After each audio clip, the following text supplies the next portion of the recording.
अस्सलाम वालेकुम नाजरीन, आप देख रहे हैं K92 न्यूज़ और मैं हूं आपकी मेज़बान नाइला भट्टी। शामिल करेंगे आज की इलाकाई खबरें।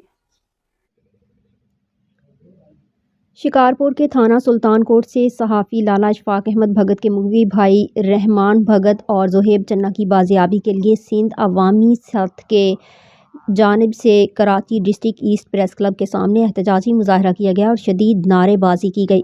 इस मौका पर सिंध अवामी सत्थ डिस्ट्रिक्ट ईस्ट के नायब सदर फराज केमटियो, समीर शेख, अवैस गोपांग, नजफ अली जरदारी, बिलाल कलहोड़ू, मुदस्सिर लाशारी और दीगर ने सहाफ़ियों से गुफ्तगू करते हुए कहा कि सिंध में बदअमनी की आग इस कदर शिद्दत इख्तियार कर चुकी है कि लोगों के लिए कोई जगह महफूज नहीं।